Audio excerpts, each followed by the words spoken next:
dari bulan Januari sampai dengan bulan Mei ada 920 yang kita temukan.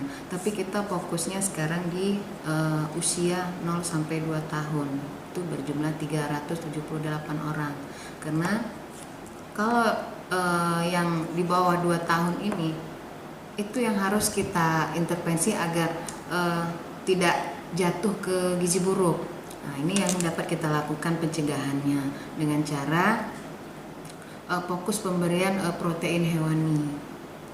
Harapan kami dari Puskesmas Gunung Meriah, khusus kita yang memiliki angka stunting yang paling tinggi di Kabupaten Aceh Singkil, harapan kami agar seluruh unsur terkait ikut bekerja sama dalam menurunkan angka stunting ini.